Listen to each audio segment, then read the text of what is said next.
Dieu m'a donné une mission. Dieu m'a appelé. Maintenant, suis-moi très bien. La fille de Pharaon représentait tous les privilèges que l'homme peut avoir sur la terre.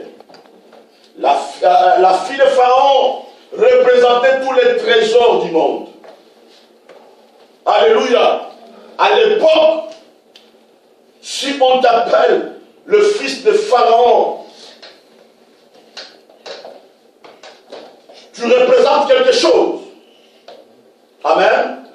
Si on t'appelle le fils de Pharaon, on te voit déjà l'héritier de tous les trésors de l'Égypte. Mais par la foi, Moïse a refusé ça. Par la foi, Moïse a refusé tout ça. Pourquoi il a refusé? Parce que Moïse avait trouvé en Dieu une grande richesse qui ne se trouvait pas en Égypte. Amen. Cela veut dire, la richesse qui était en Égypte était limitante. Mais la richesse qui se trouvait dans le royaume était illimitée. Il refusa qu'on lui appelle citoyen égyptien, qu'on lui appelle citoyen de ce monde. Il refusa cela. Amen. Cela veut dire, sa foi avait atteint une autre dimension prophétique. Bien aimé, on t'appelle, si on t'appelle, tu es le fils d'un président, le fils d'un ministre. On t'appelle le fils d'un milliardaire. Je crois qu'il y aura certains orgueils dans ta vie. Il y aura certaines choses, certaines considérations dans ta propre vie. Moi, je suis le fils du roi. Je suis le fils d'un milliardaire. Amen. Mais Moïse a refusé tout ça. La Bible déclare, aimant être maltraité avec le peuple de Dieu que d'avoir pour un temps la réjouissance du péché. Suis-moi très bien ici. Aimant mieux être maltraité. Amen.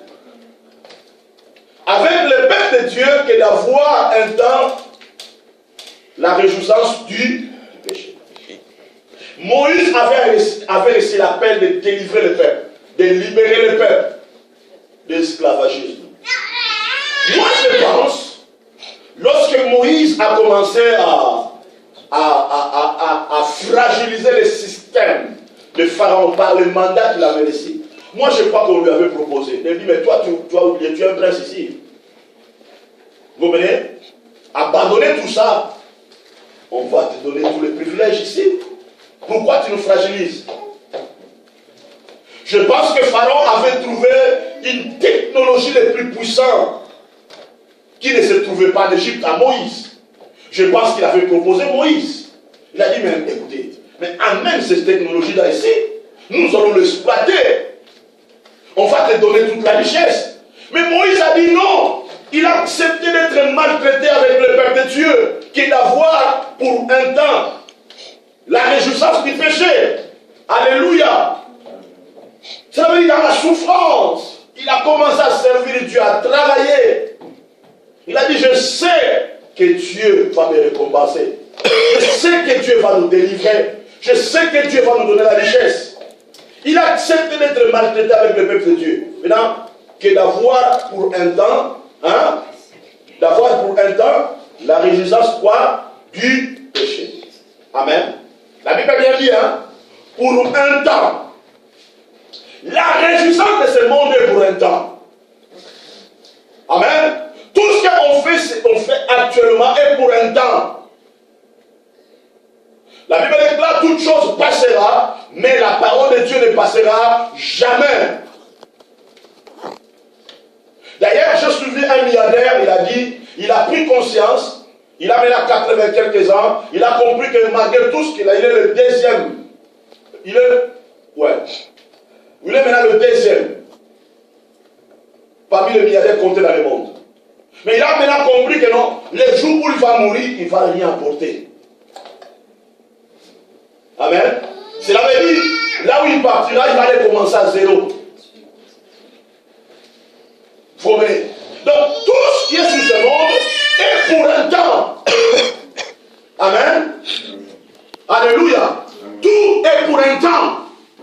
Maintenant, Moïse avait compris ça. Aimant mieux d'être maltraité avec le peuple de Dieu que d'avoir un temps, la réjouissance du péché.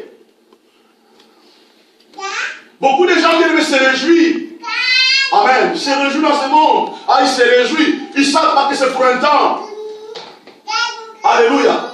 C'est pour cela, bien aimé, nous devons savoir gérer le temps que Dieu nous donne. Amen. Nous devons savoir gérer ça. Alléluia. L'homme est devenu l'esclave de la réjouissance de ce monde. Alléluia. L'homme est devenu esclave. Regardant l'opprobre de Christ comme une richesse plus grande que le trésor de l'Égypte, car il avait les yeux fixés sur le rémunérateur. Je vais revenir sur ça. Amen. Alléluia. Amen. Maintenant, Moïse, mon Dieu, regardant l'opprobre de Christ comme une richesse plus grande que le trésor de l'Égypte, car il avait les yeux fixés sur le rémunérateur. Maintenant, écoutez. On dit quoi? Moïse, hein? On dit quoi? On parle qui? De Moïse. Qui regardait? C'est Moïse. Regardant l'opprobre de Christ, hein? Cela veut dire, quand est-ce que Moïse a regardé l'opprobre de Christ, la mort de Christ, comme une richesse plus grande que le trésor du monde? Cela veut dire, lorsque Dieu a dit à Moïse de prendre l'agneau, de tuer l'agneau, et de prendre le sang, de mettre sur le toit de la porte, hein, tout Israël, tout le peuple israélien n'avait pas le même révélation ou le même regard qu'avait Moïse sur l'agneau.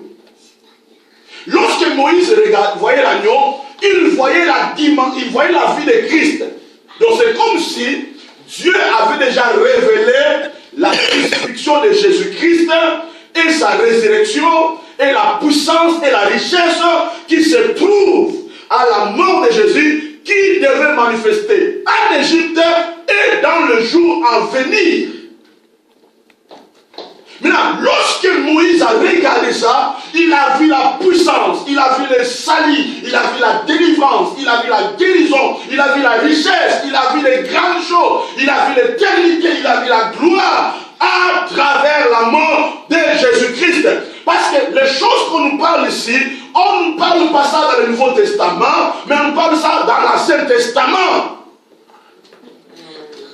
C'est comme si l'apôtre Paul, il a tourné le regard vers le passé pour regarder le mystère qui était passé en Égypte.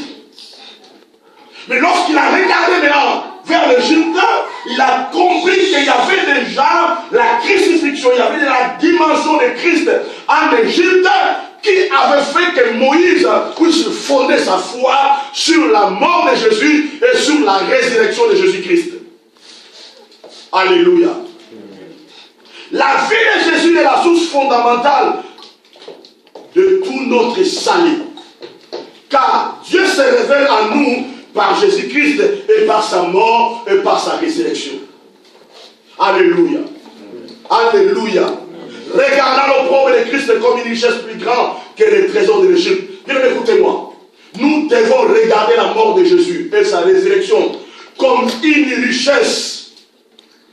Comme une richesse plus grand que les trésors de l'Égypte. Plus grand que les trésors de l'Égypte. Quand est-ce que nous devons regarder la mort de Jésus-Christ comme une grande richesse que tout le monde? Lorsque tu es malade, amen, lorsque tu es malade, tu dois regarder la mort de Jésus-Christ comme le plus grande richesse. Alléluia. La Bible déclare, celui qui est à nous est plus grand que celui qui est dans le monde. Cela veut dire, lorsque celui qui est à nous est plus grand que celui qui est dans le monde, cela veut dire, celui qui est dans le monde est plus faible. Parce qu'il y a celui qui est plus grand qui vit dans le monde. Suis-moi très bien. Le diable, il est dans ce monde. On dit en nous est plus grand que celui qui est dans le monde. Cela veut dire, celui qui est dans le monde est plus faible parce qu'il y a parce qu'il y a un Dieu, parce qu'il y a Jésus qui est plus grand, qui vit dans le monde. Alléluia. Par la foi, Moïse avait compris son identité en Dieu et la richesse qui se trouve dans l'œuvre rédemptrice de notre Seigneur Jésus-Christ. Amen. Par la foi, Moïse avait compris son identité en Dieu et la richesse qui se trouve dans l'œuvre rédemptrice de Jésus-Christ. C'est par la foi, Moïse, lorsqu'il est devenu grand, il a refusé d'être appelé fils de Pharaon. Il ne voulait pas que son nom soit lié au trésor du monde, mais à la richesse de notre Seigneur Jésus-Christ. Alléluia. Alléluia. Cela veut dire, la priorité de Moïse était de s'attacher à la vision de Dieu, car il avait trouvé Dieu dans sa mission de libérer le peuple d'esclavagisme. Amen. Maintenant, Moïse a dit, il a regardé le pauvre de Christ, la mort de Jésus-Christ, comme une richesse plus grande que le trésor de l'Égypte. Il avait les yeux fixés sur la rémunération. Il avait les yeux fixés sur la rémunération. Amen. Dans la mort de Jésus et de sa résurrection, il y a l'autorité du salut. Il y a le pouvoir de la guérison. Il y a le pouvoir de la bénédiction, de la richesse spirituelle et matérielle. La vie de Jésus est tout pour tout. On ne peut pas présenter Jésus à moitié par une prédication. Amen. On ne peut pas présenter Jésus à moitié par une prédication. Jésus est complet. Il est celui qui guérit. Il est celui qui sauve. Il est celui qui bénit. Il est celui qui fait prospérer. Jésus, il est tout. Amen. On ne peut pas présenter Jésus à moitié par une prédication. Jésus est tout pour tout. Alléluia. Lorsque vous l'évoquez, il se révèle. Amen. Alléluia. Verset 27. Par la foi qu'il quitta l'Égypte, sans être effrayé de la colère du roi, car il se montra ferme, comme voyant celui qui est invisible. Amen. C'est par la foi, écoutez, c'est par la foi qu'il quitta l'Égypte sans être effrayé de la colère du roi, car il se montra ferme, comme voyant celui qui est invisible. Suis-moi ici très bien. C'est par la foi qu'il quitta l'Égypte, sans être effrayé de la colère du roi. Il se montra ferme, comme voyant celui qui est invisible. Alléluia. La Bible déclare, leurs yeux étaient fixés sur la rémunération. Bien aimé, écoutez, nous sommes arrivés dans un temps où nous devons fixer notre regard vers Dieu, vers Jésus-Christ. Il y avait déjà un travail qui était déjà accompli. Jésus nous a déjà rachetés. Nous sommes dans sa grande richesse infinie. Nous vivons dans sa présence. Nous vivons dans sa gloire. Nous vivons dans sa présence. Nous vivons dans sa gloire. Écoutez, bien-aimés, fixons notre regard. Basons notre foi sur Christ. Alléluia. Alléluia. C'est par la foi qu'il quitta l'Égypte. Lorsque Dieu a dit de quitter l'Égypte, ils ont quitté l'Égypte par la foi. Nous devons quitter le monde du ténèbre par la foi. Alléluia. Quitter le monde du ténèbre par la foi. Quitter l'Égypte par la foi. Quitter la maladie par la foi. Quitter la malédiction par la foi. Quitter l'échec par la foi. Quitter toutes choses par la foi. C'est par la foi qu'ils ont quitté l'Égypte. Vous comprenez? C'est par la foi qu'ils ont quitté l'Égypte. La Bible déclare sans être effrayé de la colère du roi. Est-ce que vous comprenez? Ils ont quitté l'Égypte sans être effrayés de la colère du roi. Quelle que soit la conséquence, quelles que soient les conséquences, quelle que soit la réalité, toi tu dois quitter par la foi. Amen. Amen. Il ne faut pas voir la peur du regard des gens. Qu'est-ce que les gens vont dire? Qu'est-ce que les gens vont dire? Qu'est-ce que les gens vont dire? C'est par la foi que tu dois quitter le territoire de l'Égypte. C'est par la foi que tu dois quitter le péché. C'est par la foi que tu dois quitter la maladie. C'est par la foi que tu dois quitter tout. Il se montra ferme comme voyant celui qui est invisible. Alléluia. Qui est celui qui est invisible? C'est Jésus. C'est Jésus. Amen. C'est Jésus.